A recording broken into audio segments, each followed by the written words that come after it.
In class आज हम शुरू करेंगे एटॉमिक मॉडल्स के बारे में। जैसा कि आपको पता चल चुका है, एटम जो है वो अब पूरे साइंटिस्ट को पता चल चुका था कि एटम इंडिविजिबल जो माना गया था वो नहीं है, क्योंकि उसके अंदर सब एटॉमिक पार्टिकल्स हैं, प्रोटॉन, इलेक्ट्रॉन, न्यूट्रॉन, जिनकी खोज हो चुकी थी।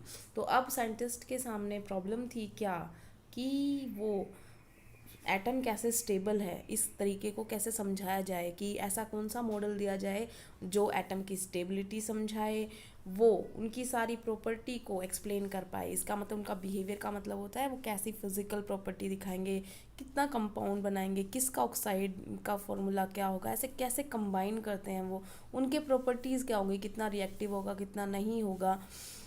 और फिर डिफरेंट जो उनके काइंड्स के ऑफ मॉलिक्यूल्स मिलके डिफरेंट एटम्स के मिलते हैं। जैसे फॉर एग्जांपल नाइट्रोजन है, वो तो सेम एटम से मिलके बना है। जो NO2 है वो डिफरेंट एलिमेंट्स के एटम से मिलके बना है। तो ये जो एटम है ये कैसे कंबाइन करके मॉलिक्यूल्स बनाते हैं, इसे एक्सप्लेन करना था उन्हें। और उससे आगे भी जो था वो था जो उनका रेडिएशंस इमिट और एब्जॉर्ब करते हैं। देखो जो मैटर होता है कोई भी, तो उनका ओरिजिन पता करना था कि जो रेडिएशंस एब्जॉर्ब होती हैं एटम्स के द्वारा या इमिट होती हैं, तो वो कैसे इमिट होती हैं, कैसे वो एब्जॉर्ब करते हैं, क्यों एब्जॉर्ब करते हैं। तो ये सब जो रीज़न थे, ये एक साइंटिस्ट को मॉडल देने के लिए एक तरीके से इंस्पायर कर रहे थे। तो उन्होंने सबसे पहले जो मॉडल आया था वो आया था J Thomson model of atom. तो हम आते हैं सबसे पहले J Thomson model of atom पे। ये मॉडल आपने अपनी 9th क्लास में भी पढ़ा होगा। क्या था इसके अंदर, इसको पुडिंग मॉडल भी बोलते हैं, वाटरमेलन मॉडल भी बोलते हैं। तो पुडिंग पुडिंग का मतलब क्या होता है, एक तरीके से आप हलवा समझ लो, मीठी चीज़ होती है। तो पुडिंग के अंदर हम किशमिश डालते हैं ना, उसी तरीके से। तो प्लम पुडिंग, रेजिन पुडिंग का मतलब, रेजिन मतलब किशमिश, पुडिंग मतलब वो हलवा। तो तुम हलवे में किशमिश डालते तो कैसे डालते, हलवा बनाया, ऊपर से डाल दी, कहीं पर किशमिश होगी, कहीं पर किशमिश नहीं होगी। तो इसका मतलब क्या होगा, हमने कोई डेफिनेट पैटर्न नहीं दिया। उसने ये बोला कि जैसे फॉर एग्जांपल ये हमारा, मान लो ये हमारे उसका मॉडल उसने बताया है जो, कि ये कोई एटम है, तो उसके अंदर जो ये पूरा है, जैसे जो हलवा है, इसके अंदर जो पूरा हलवा है वो पॉजिटिव स्फीयर है। और जो कहीं कहीं पर किशमिश आ रही है ना, वो उसके अंदर इलेक्ट्रॉन्स है। इसका मतलब क्या है, पॉजिटिव स्फीयर तो पूरा फैला हुआ है और जो किशमिश हैं वो इलेक्ट्रॉन्स हैं। अगर हम वाटरमेलन मॉडल बोलें तो आपने कभी तरबूज तो खाया ही होगा। तरबूज के अंदर जो लाल पोर्शन होता है ना, जो रेड कलर का, जो आपको मीठा खाने का पोर्शन होता है, वो उसने माना कि वो कैसा है, वो पॉजिटिव स्फीयर है। और जो उसके अंदर बीज होते हैं काले कलर के, दिखाई दिए होंगे आपको, तो वो जो होते हैं वो इसके अंदर इलेक्ट्रॉन माने गए थे। ठीक है, ये जो मॉडल था, इसीलिए इसका नाम जो है वो है प्लम पुडिंग। कि पुडिंग के अंदर, हलवे के अंदर कोई प्लम डालता है, कोई रेजिन डालता है, या वो मॉडल, या वाटरमेलन जैसा है तो वाटरमेलन मॉडल बोला गया।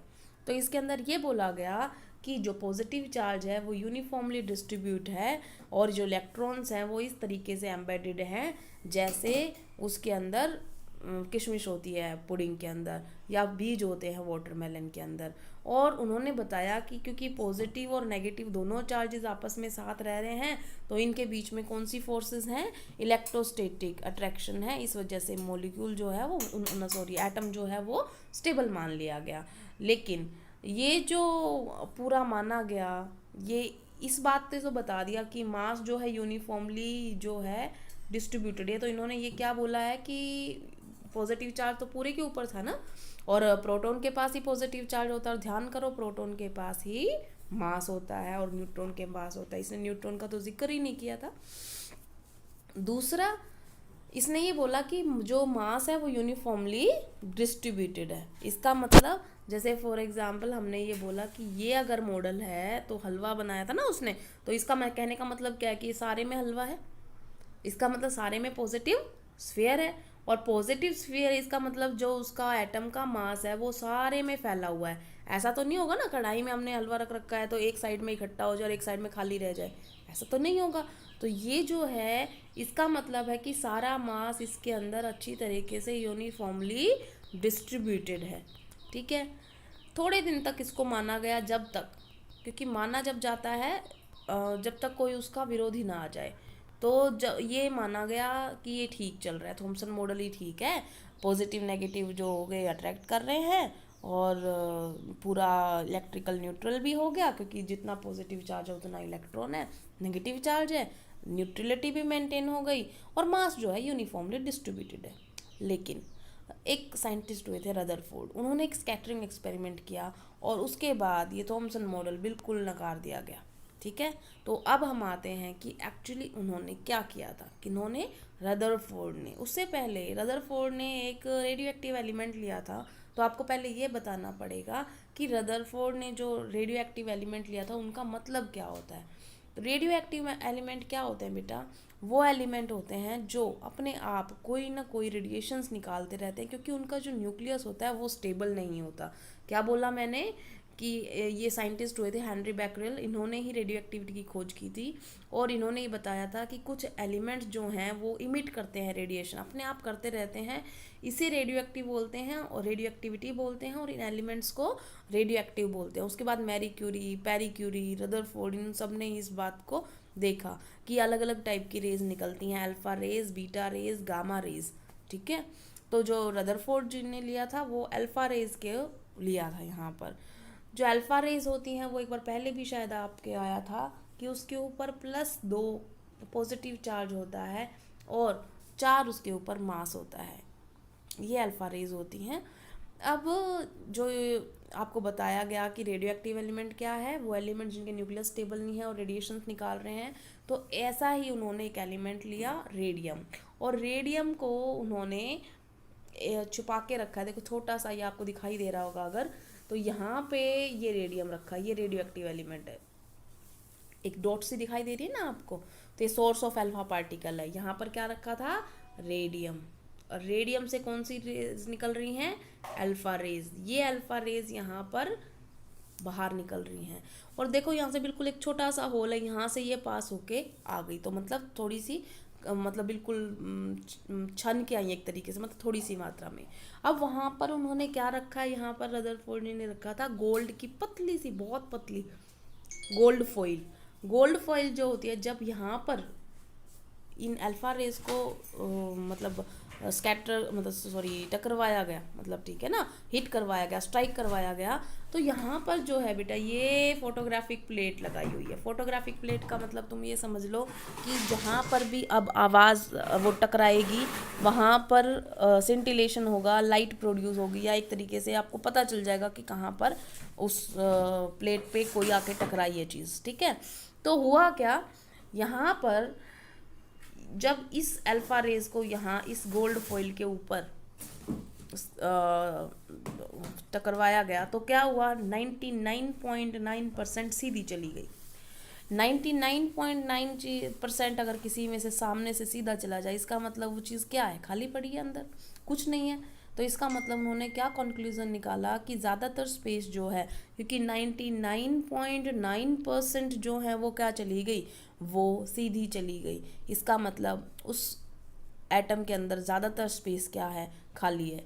फिर कुछ रेडिएशन जो है हल्के से एंगल से डेविएट हुई, हल्का सा एंगल देखो, कुछ रेडिएशन जो है हल्के से डेविएट होके आई हैं, तो उन्होंने ये कंक्लूजन निकाला कि अल्फा रेज के ऊपर पॉजिटिव चार्ज है और बहुत कम रेडिएशन उस से बाहर, मतलब बाहर होके गई है ना, टेढ़ी होके। देखो जैसे मान लो अगर इस एटम के अंदर भी पॉजिटिव है, ये पॉजिटिव आ रहा है, ठीक है, और इसके ऊपर भी अगर पॉजिटिव होगा, है थोड़ी छोटी मात्रा में, क्योंकि 99.9% तो दिखाई नहीं दिया वो पॉजिटिव, लेकिन जिनको दिखाई दिया वो थोड़ी सी क्या हो गई, वो थोड़ी सी डेविएट होके चली गई। इसका मतलब एक पॉजिटिव बॉडी है अंदर, लेकिन वो बहुत बहुत बहुत बहुत छोटी है। तो जब वो पॉजिटिव उस पॉजिटिव से पास में आया तो उसने उसको क्या कर दिया, रिपेल कर दिया। इस वजह से कुछ रेज जो है वो डिफ्लेक्ट हो गई।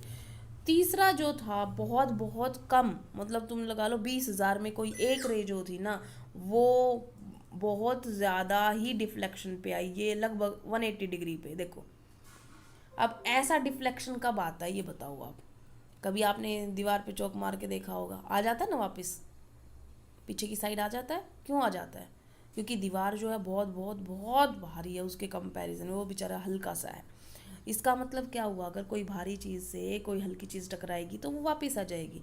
यहाँ से उन्होंने ये कंक्लूजन निकाला कि जो इतने 20,000 में एक वापस आई है 180 डिग्री पे डिफ्लेक्ट होके, इसका मतलब वो जो न्यूक्लियस है, जो वो चीज़ है, जो बॉडी है पॉजिटिवली चार्ज्ड, उसके अंदर बहुत ज़्यादा मास कंसंट्रेटेड है, इसी वजह से वो भारी है।